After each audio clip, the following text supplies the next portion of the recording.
여호와께서 회막에서 모세를 부르시고 그에게 말씀하여 이르시되 이스라엘 자손에게 말하여 이르라. 너희 중에 누구든지 여호와께 예물을 드리려거든 가축 중에서 소나 양으로 예물을 드릴지니라. 그 예물이 소의 번제이면 흠없는 수컷으로 회막문에서 여호와 앞에 기쁘게 받으시도록 드릴지니라. 그는 번제물의 머리에 안수할지니 그를 위하여 기쁘게 받으심이 되어 그를 위하여 속죄가 될 것이다. 아멘.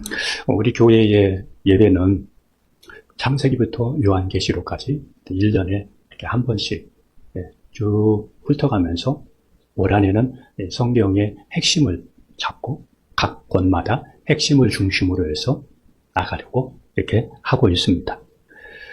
이렇게 하다 보니까 우리가 성경 중심 또 하나님 중심의 신앙생활을 하는 것 같아서 너무 좋고, 그리고 우리가 사람 중심의 예배가 아니라 하나님 중심의 예배가 되고, 또 내가 원하는 예배가 아니라 하나님이 원하는 예배를 드릴 수 있어서 그게 감사해요. 그게 감사해요. 그렇지 않으면 예배가 내 필요를, 내 돈 문제를, 나의 지금 뭔가를, 그걸 가려운 거 긁어주는 것으로 이렇게 생각할 수 있는데, 하나님이 자기 자신의 뭔가에 이용물이 되는 그런 신앙이 아니라 내가 하나님이 원하는 신앙, 말씀이 원하는 신앙으로 우리가 가야 되는데, 그래서 저는 이렇게 창세기부터 요한계시록, 구약에서 신약 이렇게 쭉 훑어가면서 또 절기별로 또 우리에게 주시는 말씀을 또 함께 나누면서 올 한 해도 이렇게 가려고 합니다. 그래서 우리의 예배가 하나님 중심이 되고 성경 중심이 되어져서 예배를 드리면서 성경을 가까이 하고 더 하나님 뜻대로 살아갈 수 있는 저와 여러분이 되었으면 좋겠습니다. 오늘은 예수님의 그림자라는 제목으로 레위기서를 중심으로 해서 말씀을 나누려고 합니다.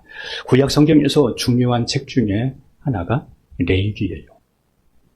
레위기서를 읽으면 제사에 관련된 부분들만 나오니까 잘못하면 지루하게 여겨질 수도 있고, 그래요. 따분할 수도 있고. 그런데 알고 나면 정말 귀한 은혜가 되는 그 구절이, 그 책이 레위기예요.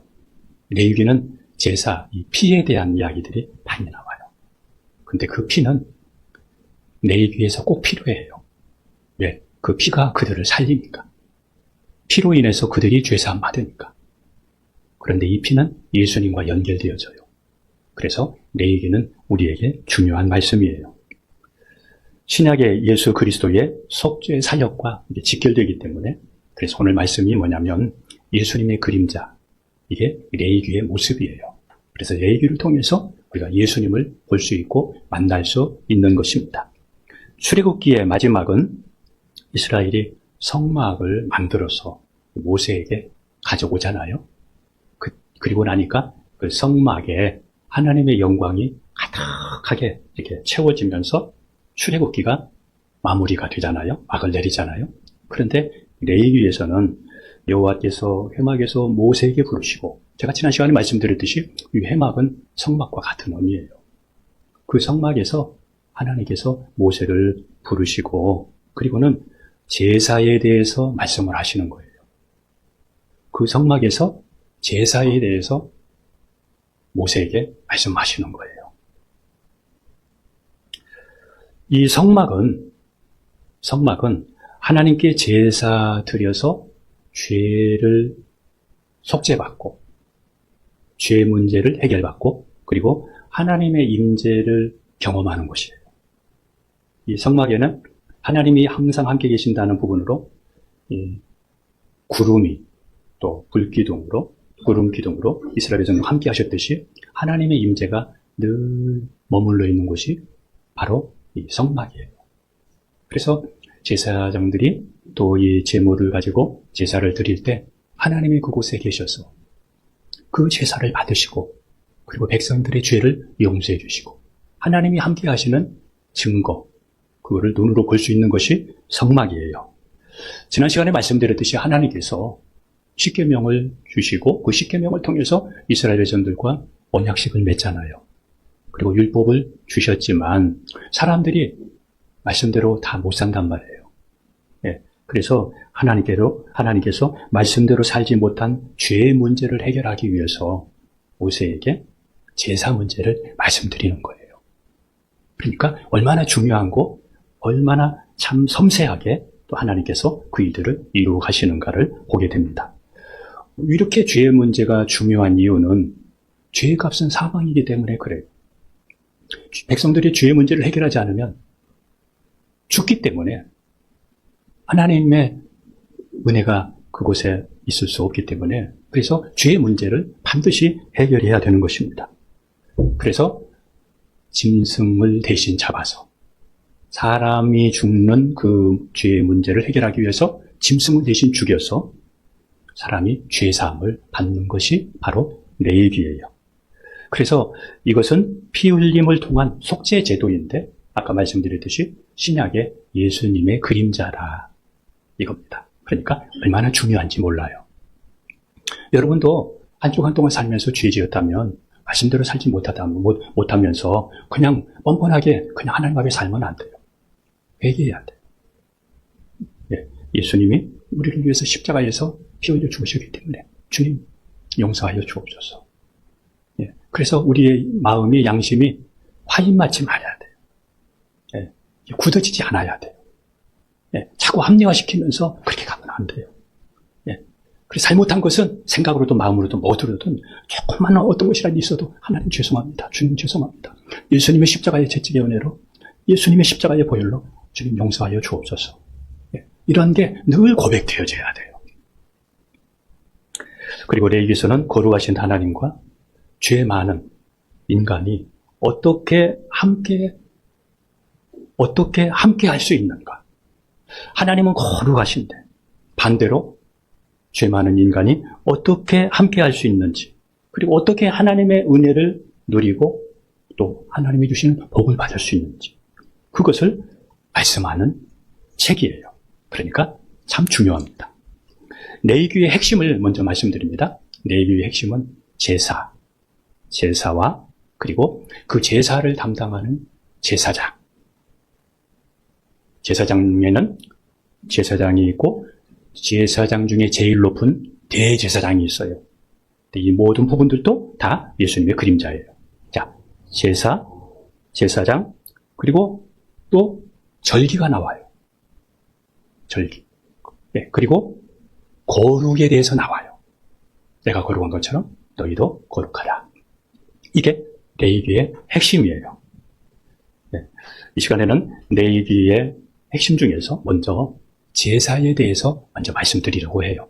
5가지 제사를 먼저 보겠습니다. 첫 번째는 번제예요. 네, 이 자세한 성경 구절은 주보를 참고하시기를 바라요. 번제는 소나 양이나 염소나 이 비둘기 제물을 조각을 내서 각을 떠서 불로 태우는 거예요. 불로 태워서 하나님 앞에 드리는 것인데 이거는 속죄와 온전한 헌신을 의미해요. 우리의 죄에 대한 속죄와 하나님 앞에 우리가 이렇게 살겠습니다라고 하는 헌신을 의미해요. 그래서 이 오늘 이제 1절에서 4절에 보게 되면 이 번제를 드리는 사람은 이 번제는 제물을 가지고 와서 번제를 드려야 되는데 그 번제를 드릴 때에는 제물을 가져온 사람이 소나 양이나 염소나 여기에 머리에 손을 얹어요. 그리고 자기에 있는 죄를 거기에 전가를 시켜요. 그리고 그 짐승을 가지고 온 사람이 잡아요. 짐승, 그 사람이 죽어야 되는데 짐승이 대신 죽는 것이죠. 그러니까 짐승이 고통당하면서 저도 예전에 시골에서는 명절 때나 결혼할 때 되면은 집에서 다 돼지 잡고 소 잡고 그랬잖아요. 저도 그걸 다 봤거든요. 예, 닭 잡고 다 했거든요. 예. 근데 이 짐승이 지금 죽어가는 것을 보면서 그 고통당하는 것을 보면서 내 죄 때문에 이 짐승이 대신 죽는구나. 짐승의 고통과 아픔을 짐승을 죽이면서 알게 되는 거예요. 그리고 하나님은 그 제사를 통해서 하나님 앞에 드려지는 그 피를 보면서 하나님께서 그 사람의 죄를 용서해 주시는 거예요. 피 없이는 죄 사함이 없어요. 피 흘림이 없이는 사함이 없어요. 그러니까 예수님이 신약에 오셔서 심장마비로 갑자기 돌아가신 게 아니에요. 피 흘림이 없이는 사함이 없기 때문에 십자가에 달려서 피를 다 쏟으신 거예요. 피에 생명이 있어요. 피가 없이는 죄 사함이 없어요. 그래서 이렇게 사람 대신 짐승이 죽었다는 것입니다. 두 번째는 소재예요. 첫 번째 건재 말씀드렸어요. 두 번째는 소재입니다. 이 소재는 고운 가루, 곡식 가루, 그리고 거기에 기름과 유향을 가지고 제사장에게 가지고 가면 제사장이 그것의 일부를 불살라서 제사를 드려요. 그리고 나머지는 또 제사장이 생활을 하는 데 써요. 근데 이 소재는 감사와 헌신을 의미해요. 우리가 구원받은 은혜에 대해서, 죄사함 받은 것에 대해서 감사하고 또 내가 이제는 하나님 말씀대로 살겠습니다. 이런 헌신의 뜻이 있어요. 세 번째는 화목제가 나와요. 소나 양이나 염소의 기름과 콩팥을 이거를 하나님 앞에 불로 태워서 하나님께 드려요. 그러면서 하나님과의 관계를 화평하게 만들어요. 그리고 그 나머지 재물은, 그 나머지 부분은 제사장에게 주고 또 그 나머지는 특별히 가슴과 넓적다리는 이제 제사장의 몫이 되고 그 나머지는 이웃들을 함께 초대해서 관계가 서먹서먹한 사람들, 서로 가족들을 초대해서 함께 이 고기를 먹으면서 서로 화평해요. 하나님과 화평, 또 이웃과 이런 친교를 가져요. 이게 화목제예요. 네 번째는 속죄제입니다. 자신의 죄를 제물에게 전가하고 제물을 가져온 사람이 이제 그 동물을 잡아서 그 잡은 피를 제사장에게 가지고 가는데 이 속죄제는 부지 중에 자기도 모르는 사이에 이렇게 지은 죄 사함의 문제예요. 이 죄의 문제를 해결하기 위해서 속죄제를 드리는 거예요. 이 제물은 신분에 따라서 제사장은 수송아지를, 또 족장들은 순점소를, 또 평민은 암연소나 또 그 경제에 따라서 비둘기를 이렇게 드리는 내용이 레위기서 6장 이하에 나와요. 주보를 참고하시기를 바라요. 그 다음에 마지막 다섯 번째는 속건제예요. 속건제는 뭐냐면 하나님의 성물을 내가 잘못해서 손해가 나게 했거나 또 이웃의 재산에 손해를 입혔을 때 속건제의 제사를 드려요.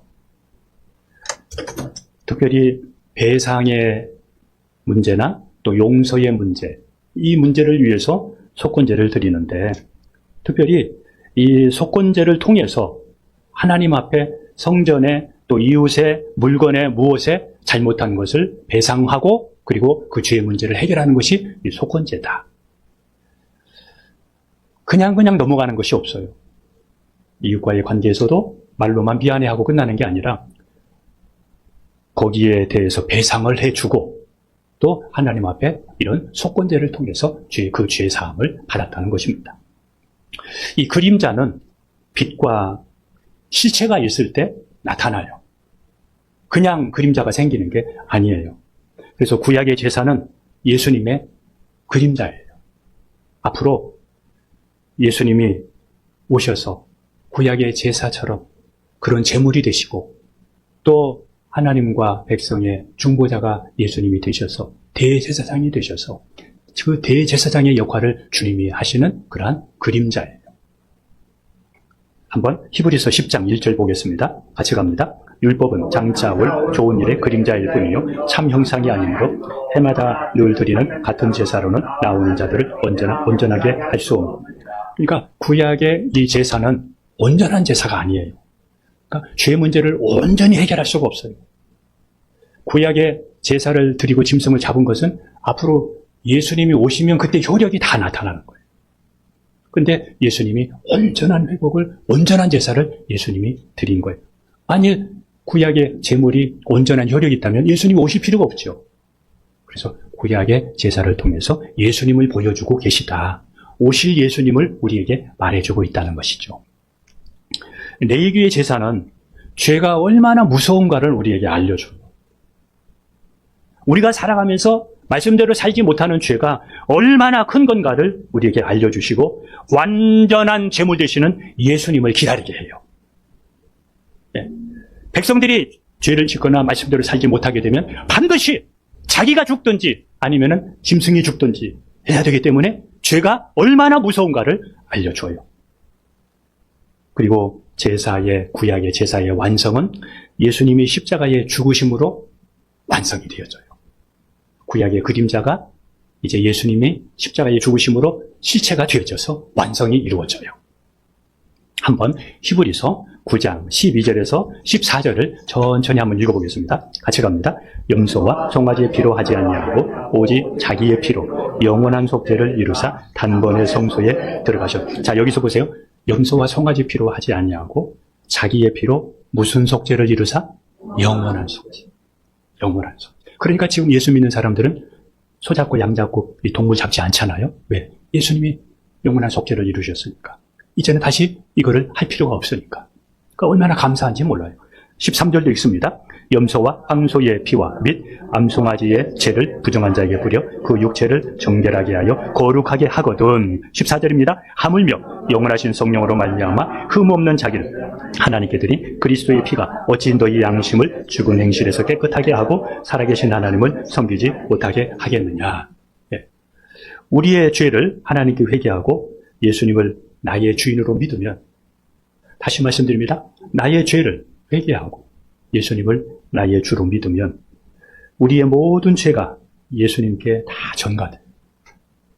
그동안에 우리의 모든 죄가 예수님께 아까 짐승의 머리에 손을 얹어서 전가시키듯이 예수님께 다 전가되어져서 예수님이 십자가에 죽으신 그 죽음을 보시고 하나님께서 우리의 죄를 용서해 주시고 우리를 의롭다 하시는 것입니다.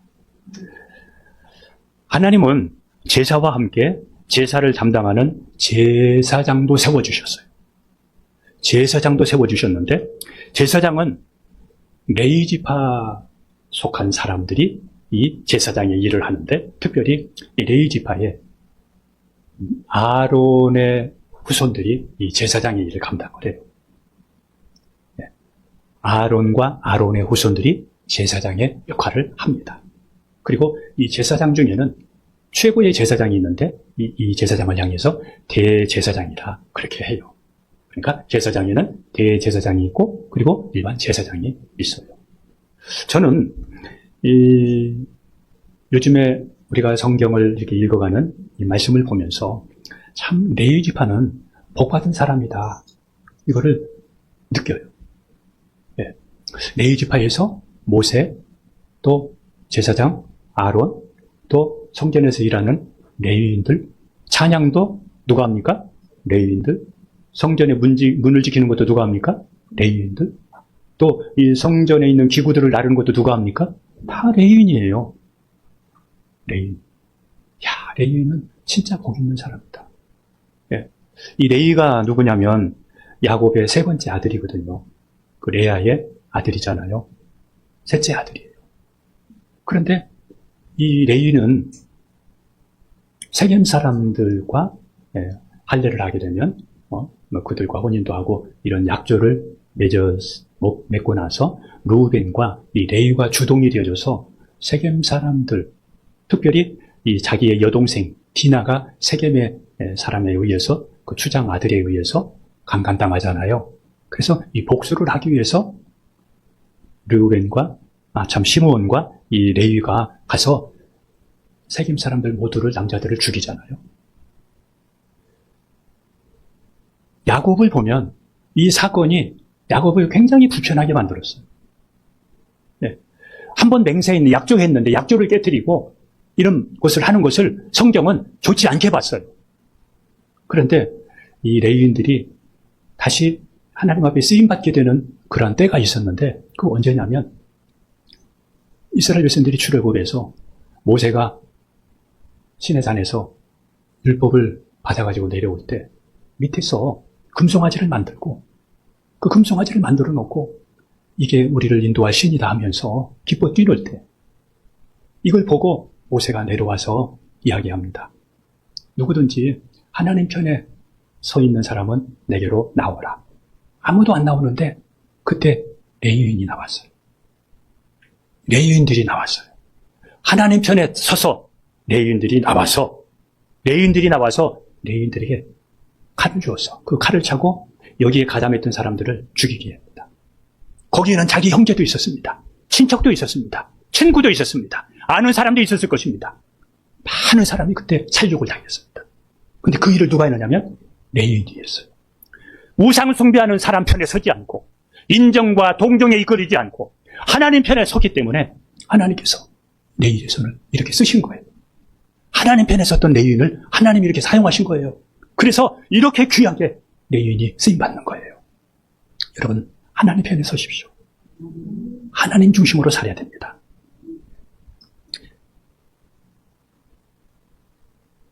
제사장의 직무는 하나님과 백성 사이에 중재 역할을 하고, 백성들이 하나님 앞에 바로 못 나갔거든요. 제사장에게 나아갔거든요. 제사장이 대신 하나님 앞에 기도했거든요. 그리고 중보 역할을 했거든요. 바로 제사도 마찬가지거든요. 이렇게 제사장은 하나님과 사람의 중재와 제사 집례를 통해서 백성의 죄를 사해주고 용서해주고 그리고 하나님의 말씀을 가리키는 일을 해요. 누가요? 제사장이. 그래서 우리는 이제는 성경에 조금 더 성경을 깊이 알아가고 성경을 조금 더 우리가 섬세하게 알아가야 돼요. 이렇게 제사장은 하나님과 백성의 중보 역할을 하면서 중재 역할을 하면서 제사를 드리고 그러면서 백성의 죄를 사하고 하나님의 말씀을 가르쳐주는 일을 하는 게 제사장이에요. 그리고 대제사장은 1년에 한 번씩 대속죄일에 지성소에 들어가요. 1년에 한 번. 대속죄일에. 거기에 들어가서 짐승을 잡고 자신과 백성의 죄를 위해 짐승의 피를 뿌리고 속죄하는 날이에요. 1년에 한 번. 1년에 지은 모든 죄를 하나님 앞에 이렇게 용서받는 날이에요. 또 그 일을 담당하는 사람이 대제사장이에요. 제사장 중에 제일 높은 대제사장은 죄인을 대신해서 동물 제사를 드렸지만 예수님은 짐승의 피가 아니라 자신의 몸을 제물로 드려서 영원한 속죄를 이루셨습니다. 한번 히브리서 4장 14절을 보겠습니다. 같이 갑니다. 그러므로 우리에게 큰 대사장이 계시니 흥천하신 이 곧 하나님의 아들 예수시라. 우리가 믿는 우리를 굳게 잡을지어. 여기서 보게 되면 큰 제사장이 계시니, 큰 대제사장이 계시니. 그러니까 예수님은 구약의 대제사장은 예수님의 그림자다. 대제사장이 하는 일이 뭐였어요? 1년에 한 번씩 지성소에 들어가서 짐승을 잡고 짐승의 풀을 뿌려서 백성과 자신의 죄를 용서받았다. 누가요? 대제사장. 예수님은 대제사장이다. 레위기에 7가지 절기가 나옵니다. 첫 번째가 유월절이에요. 6월절 이스라엘의 절기라고 생각하지 마시고 그러면은 레위기에서 그냥 늘 건너뛰어요. 6월절이 나오는데 6월절은 1월 14일 날 드려요. 이스라엘 민족이 애굽에서 노예에서 해방된 애굽에서 구원받는 그때를 기념하는 것이 6월절이에요. 어떻게 해서 그들이 애굽에서 구원받았습니까? 양을 잡았어. 양의 피를 문설주에 발랐잖아요. 인방과 문설주에 발랐잖아요. 양은 예수님을 의미하잖아요. 예수님의 피를 발랐다는 거예요. 그때의 애굽의 모든 장자들은 짐승부터 사람이기까지 다 죽었지만 이스라엘의 장자들이 구원받잖아요. 그리고 이스라엘 백성들이 거기에서 이제 출애굽을 하게 되는 결정적인 그런 역할을 하게 되지 않습니까? 그래서 6월절은 재앙이 넘어올 재앙이 넘어간다. 하나님이 어린 양을 통해서 우리에게서 재앙을 넘기셨다. 그때를 기념하기 위해서 6월절을 지키는 거예요. 이것은 예수님의 십자가의 죽음으로 죄와 사망에서 우리가 해방되었다는 것을 의미해요. 두 번째는 무교절이 나와요. 무교절은 이스라엘 백성이 애굽에서 해방될 때에 이 출애굽할 때에 여유가 없었어요. 빵을 만드는데 누룩을 넣어서 며칠간 부풀려가지고 이렇게 할 시간이 없었어요. 누룩 없는 떡을 만들어 먹고 그것도 제대로 어떤 굽지도 못하고 이런 하고는 바로 나왔어요. 누룩 없는 떡을 만들고 또 먹기도 하고 다 못한 사람 그냥 들고 나왔어요. 왜? 출애굽해야 되니까. 그래서 출애굽할 때에 애굽에서의 그러한 구원받을 때에 그때의 그 고난과 그때의 그 환경들을 생생하게 기억하도록 하기 위해서 무교절을 지키게 했어요. 이것은 1월 15일에서 21일간 무교절을 7일간 이렇게 지키는데 출애굽의 이 고난과 구원을 의미해요. 또 이 무교절은 또 무엇을 의미하느냐면 무교가 뭐예요? 누룩 없는 빵을 말해요. 누룩 없는 떡. 유교병은 누룩을 넣은 떡, 빵. 무교병은 누룩 없는 것을 말해요. 이것은 무엇을 의미하느냐면 우리를 위해 피 흘려 돌아가신 예수님은 죄가 없으신 분이다. 그런데 우리의 죄를 담당하시고 십자가에 돌아가셨다. 이겁니다. 이거를 의미하는 거예요. 세 번째는 초실절이 있어요.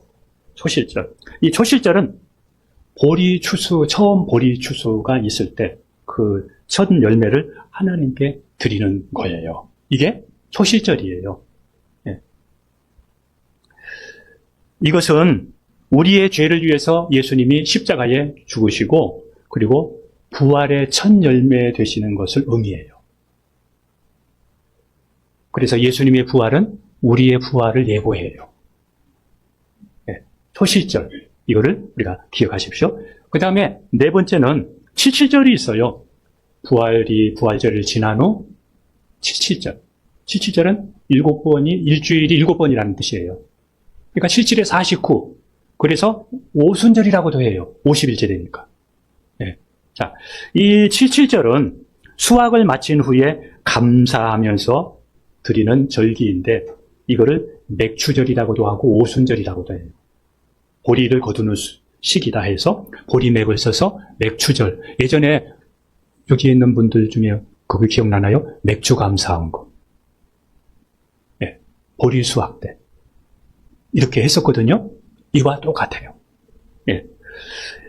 이 칠칠절은 예수님께서 부활하신 후 무엇을 의미해요? 성령 강림과 교회의 탄생을 의미해요. 칠칠절은. 그 다음에 다섯 번째 나팔절입니다. 이 나팔절은 새해를 7월 1일 날이 나팔절인데 이 나팔절은 새해를 맞이하기 위해서 회개하고 나팔을 크게 불어서 새해가 밝았습니다. 이렇게 알리는 거예요. 이 나팔절은 나팔 소리와 함께 예수님이 다시 오실 것, 재림하실 것을 말해요. 이게 마태복음 24장 31절, 데살로니가전서 4장 16절 여기 말씀에 나와 있으니까 주고 참조하세요. 그 다음에 여섯 번째는 대속죄일이에요. 이 대속죄일이 이스라엘의 절기 중에서는 가장 크고 그리고 엄숙하게 지키는 절기예요. 대속죄일. 이날은 대제사장은 지성소에 들어가서 백성들의 죄를 위한 속죄의 제사를 드려요. 대속죄일에 대제사장이 지성소에 들어가서 그래서 한 해 동안 지은 모든 죄를 사함받고 용서받는 그것을 대속죄일에 해요. 아까 말씀드렸듯이 대제사장 되신 예수님이 속죄 제물 되셔서 우리의 모든 죄를 사하시는 것을 의미한다는 거. 이거를 다시 한번 우리가 기억하시기를 바라요. 마지막은 초막절이에요. 초막절. 이 초막절은 이스라엘 백성이 애굽에서 나와서 광야에서 텐트 치면서 초막 생활을 했잖아요. 이거를 기념해서 초막을 짓고 7일간 지내는 그러한 절기인데 이때에 가을 농작물이 추수하는 또 때예요. 그래서 추수감사절과 같고 또 이 초막절을 가리켜서 장막절, 또 수장절이라고도 해요. 수장이 뭐예요? 곡물을 저장한다 이거예요. 그래서 수장절이라고도 해요. 자, 이것은 장차 예수님을 통해 새하늘과 새 땅, 천국에서 하나님이 우리가 하나님과 함께 영원히 사는 것을 의미해요. 레위기서의 가장 핵심은 이제 이 부분을 하고 마치려고 합니다. 레위기서의 가장 핵심은 먹는 문제, 생활 문제, 부정한 거, 정결한 거 이런 부분들이 레위기서에 가득하거든요. 그래서 레위기서의 핵심이 뭐냐면 거룩이에요. 바로 이 제사도 거룩하기 위해서 제사를 드리는 거예요. 이 레위기는 거룩이란 말이 100번 이상 나와요. 레위기는 거룩하신 하나님과 거룩하신 하나님을 대하는 인간이 어떻게 살아야 하는지, 거룩하신 하나님과 거룩하신 하나님을 대하는 인간이 어떻게 살아야 하는지에 대한 아주 중요한 말씀이에요. 요즘에는 교회를 다녀도 거룩에 관심이 없어요. 거룩에 관심이 없고 이 거룩이라는 말이 사전에나 나오지 요즘에 잘 사용하지도 않아요. 그만큼 세상이 사람들이 거룩과 동떨어지게 살고 있다는 거예요. 거룩이란 말을 아무나 사용을 못하잖아요. 거룩하게 살려고 하는 사람이, 몸부림을 치는 사람이 거룩이란 말을 사용할 수 있잖아요. 그러니까 자신이 없으니까 거룩이란 말을 잘 못 사용해요. 하나님은 거룩한 분이시기 때문에 우리가 하나님의 백성이라면 하나님을 따라 우리는 세상 사람과 구별되어져야 돼요. 구별. 이게 거룩이에요. 세상 사람과 달라야 돼요. 삶의 스타일이 달라야 돼요. 언어도 생활도 모든 게 달라야 돼요. 구별된 생활. 이게 거룩이에요. 말씀 봅니다. 레위기서 11장 44절 45절입니다. 같이 갑니다. 나는 여호와 너희의 하나님이라. 내가 거룩하니 너희도 몸을 구별하여 거룩하게 하고 땅의 기는. 자, 여기까지만 하겠습니다. 45절은 따라오세요. 자, 내가 거룩하니 너희도 몸을 구별하여 거룩하게 하고. 그러니까 구별이 거룩이에요. 네. 거룩이라는 말이 사람들은 이렇게 착각할 수 있어요. 착하게 사는 거, 그리고 예배 드리는 거, 말씀 읽는 거, 기도하는 거, 그 시간이 거룩이라고 생각하는데 여러분, 거룩하지 않고 예배 드릴 수도 있어요. 이 거룩은 하나님 말씀대로 살면서 구별되게 사는 거. 그리고 하나님께 속한 사람, 하나님께 속한 삶을 가리켜서 거룩이라 그래요. 구별과 하나님께 속한 삶. 그러니까 부모를 공경하는 것도 세상과 다르게 하는 것, 이것도 거룩이에요. 거짓말하지 않는 것도 거룩이에요. 도둑질하지 않는 것도 거룩이에요. 유다 전통에는 이런 게 있습니다. 제사장이 거룩해야 백성이 산다. 그런 말이 있어요. 이 말은 거룩은 단지 제사가 아니라 공동체 전체에 영향을 미치는 중요한 의미가 있다는 거예요. 그냥 제사가 아니에요. 하나님은 우리를 이 시대에 제사장으로 우리를 불러주셨어요. 저와 여러분을 말씀 보겠습니다. 베드로전서 2장 9절입니다. 같이 갑니다. 그러나 너희는 택하신 족속이요 왕같은 제사장들이요. 자, 여기까지만 보겠습니다. 택하신 족속이요 뭐라 했어요 또? 왕같은 제사장이라고 그랬습니다. 우리가 있는 삶의 자리에서 가정이든 직장이든 일터든 교회든 어느 곳에든지 모두가 거룩의 현장이 되어야 돼요. 거룩해야 돼요. 구별돼야 된다는 말이에요. 네. 그래서 이렇게 거룩의 현장이 되어야 하는 것은 바로 거룩해야 우리 교회의 공동체가 살아요. 거룩하지 않으면 교회의 공동체가 무너져요. 무너져요. 여러분, 무너진 데가 얼마나 많은지 몰라요. 그리고 거룩해야 누군가가 그 거룩을 통해서 회복하게 되고 또 새로운 삶을 살게 돼요. 도전이 돼요. 우리가 무너지지 말아야 돼요. 우리 교회가 여러분이 무너지면 안 돼요. 거룩해야 돼요. 레위기는 여러 가지 거룩한 삶에 대해서 가르쳐 주지만 특별히 먹는 거, 그리고 대가족에서 성문제, 또 하나님께 드리는 제사의 거룩, 여러 가지 이런 거룩에 대해서 말씀해 줍니다. 특별히 레위기서 14장에는 뭐가 나오냐면 이 악성 피부병, 거기는 문둥병으로 나오는데 피부병, 곰팡이균에 대해서 나와요. 레위기서 14장이에요. 이것은 무엇이냐면 우리가 있는 환경에서 죄악으로부터 유의 환경을 제거하고 깨끗한 환경을 만들어야 우리의 영과 육이 건강하다는 것을 말해줘요. 네. 거기에 이 균이 있으면 집도 무너뜨렸어요. 다 불태웠어요. 거룩은 구별된 존재로 살아가는 하나님의 백성의 정체성인데, 죄악된 환경에 가면 내 자신도 모르게 죄에 오염되고 죄의 모습이 우리에게 나타날 수 있기 때문에 죄에 오염되게 하는 것을 제거하고 여러분의 가정을, 여러분의 환경을 깨끗한 환경으로 만드십시오. 여러분의 가정을, 여러분의 있는 장소를 깨끗한 환경으로 만들어야 됩니다. 말씀을 제가 좀 마쳐야 될 것 같아요. 네. 거룩을 위해서 제가 3가지만 말씀드리고 마치겠습니다. 첫 번째, 예수님을 나의 주인으로 영접하십시오. 구약의 제사와 절기와 인물은 다 예수님의 그림자인데, 그동안 내가 주인 되어 살아온 죄를 회개하고 예수님을 나의 주인으로 영접하면 나의 모든 죄가 사함받고 의로워지고 거룩한 하나님의 백성이 됩니다. 여러분, 예수님을 나의 주인으로, 여러분의 주인이 예수님이 되게 하십시오. 요한일서 1장 7절은 여러분이 참고하시고요. 두 번째, 말씀과 기도로 거룩할 수가 있습니다. 말씀과 기도로 거룩할 수 있어요. 이 말씀을 찾아보겠습니다. 디모데전서 4장 5절입니다. 같이 갑니다. 하나님의 말씀과 기도로 거룩하여 집니다. 말씀과 기도로 거룩할 수 있어요. 말씀 가까이 하지 않고 기도하지 않는 사람은 더러워진 삶을 살 수 있습니다. 더러운 삶을 살 수 있습니다. 생각도 더러워지고 음란해지고 삶도 더러워지고, 그리고 구원받는다고 생각합니다. 그리고 예배드렸다고 생각합니다. 아닙니다. 예수 믿는다고 하면서 말씀대로 살지 않는 사람이 너무너무 많아요.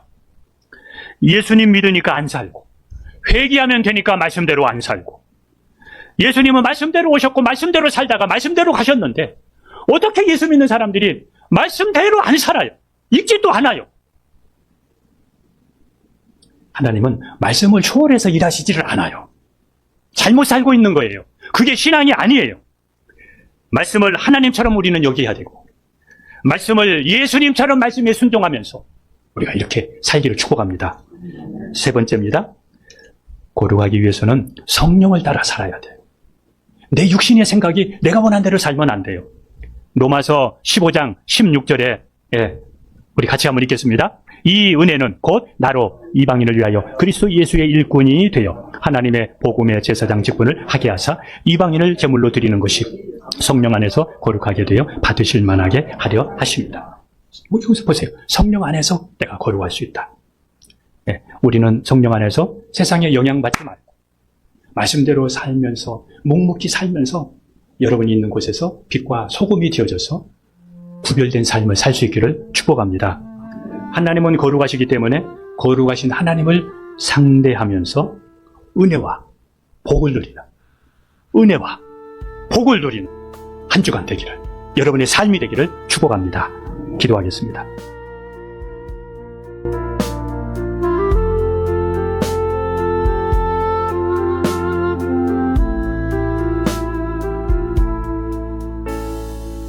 모든 걸 잃은 그날에도 나는 주를 떠나지 않았네.